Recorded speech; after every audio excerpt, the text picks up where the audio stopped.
What's going on, everybody? Diallo Ricks TV back with another video. So it seems as though the Los Angeles Lakers have rejected every single counteroffer that the Brooklyn Nets have made. The Brooklyn Nets understand that they have the upper hand and that they're in a position of power right now. They have all the leverage. Why? Because the Lakers have shown their hand. The media has dragged Russell Westbrook. They crucified him. They painted him to be the worst player in the league. A LeBron James-led media had an agenda to attack Russell Westbrook left and right. So now teams are saying, we don't want that. We don't want it. It's like an infectious disease. We don't want that. Keep him far away. So the Brooklyn Nets, knowing that the Lakers are desperate to move Russell Westbrook, the Nets are saying, all right, well, you got to play ball.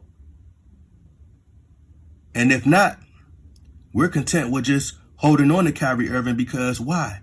Nobody wants him. Take it or leave it.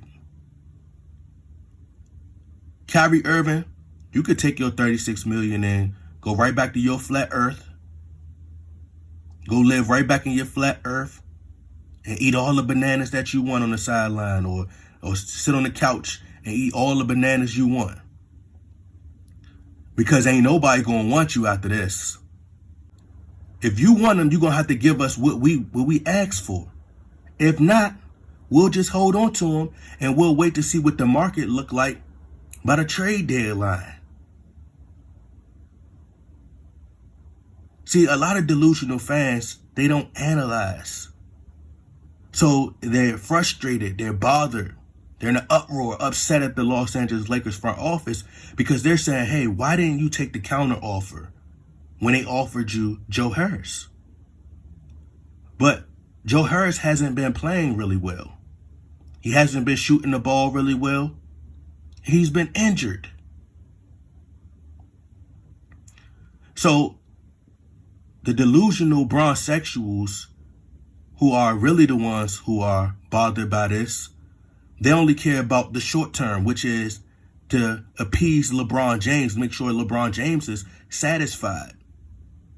See, they're of the thinking that, hey, LeBron James can get Kyrie Irving to conform. But Kyrie Irving has already proven time and time again that nobody's going to force me to do anything. I don't care who you are. And even if I'm the Lakers, I'm looking at the market, I'm looking at the landscape of the NBA. Even if I or we acquire Kyrie Irving, what are the chances of us against a lot of the teams out there? How do we defeat a lot of these teams out here? Anthony Davis is always injured. There's no guarantee that he's going to stay healthy. Even if we get Kyrie Irving, we still don't have a lot of scoring on our team, a lot of shooters. We don't have any knockdown shooters. And Joe Harris hasn't been a knockdown shooter as of late. The best counter offer up here is with Seth Curry. So the Lakers, they're playing the long game. They say, you know what? We're willing to risk losing LeBron James because even if the Lakers trade for Kyrie Irving, let's say it do work. Let's say the Lakers trade for Kyrie Irving and they have a better season than last year. They get to the playoffs. They get to the postseason. They lose in the Western Conference Finals. Kyrie Irving and LeBron James walk. LeBron James still doesn't sign an extension. So it doesn't matter whether LeBron James signs the extension or not. It doesn't matter whether they trade for Kyrie Irving or not, because LeBron James already has his mind made up what he's going to do.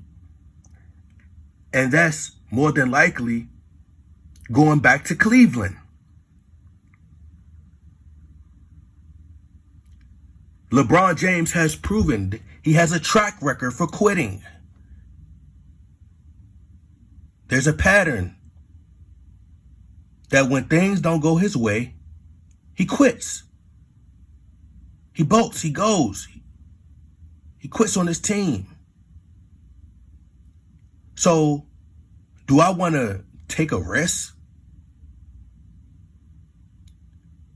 Why wouldn't he do that to the Lakers? Why wouldn't he do that to us? Like I said, if the Lakers do trade for Kyrie Irving, they're saying, hey, once again, if there's another pandemic, because as I showed you guys, Joe Byron has already confirmed, they're letting it be known that a second pandemic is on the way. Be prepared. Kyrie Irving has already refused to take the jab. So if he refused to take a jab, if they have another bubble and they need Kyrie Irving to take the jab, he's not going to take it.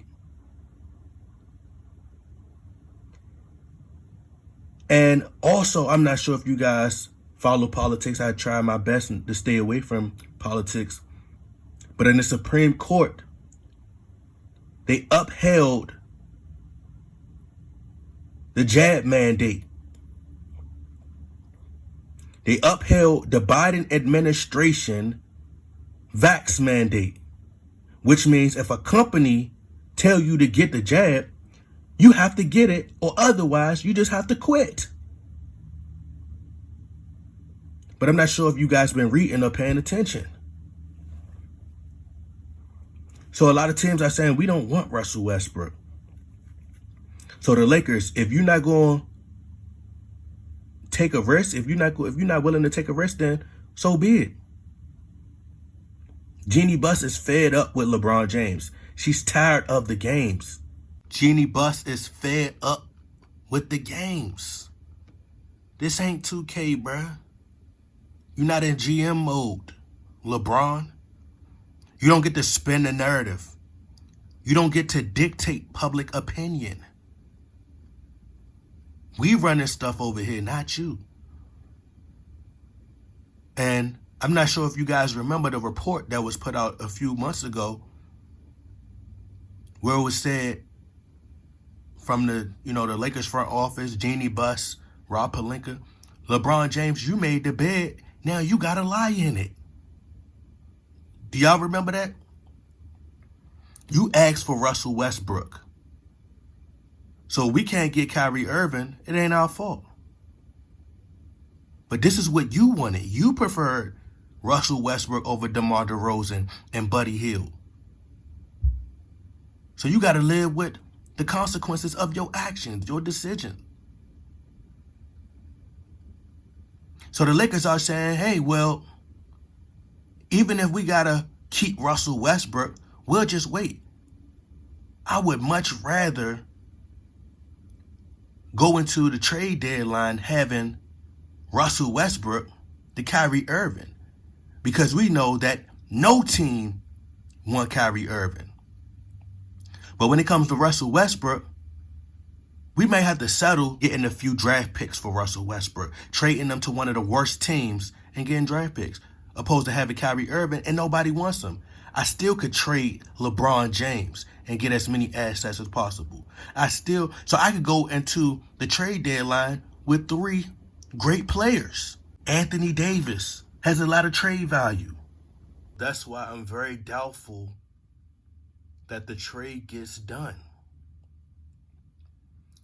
because the Lakers are going to continue to reject these counter offers because they refuse to give up the first round picks, and I don't blame them. There's never been a player who was bigger than the Lakers. Not Magic Johnson, not Jerry West, not Wilt Chamberlain, not Kobe Bryant, not Kareem Abdul-Jabbar, not Shaquille O'Neal.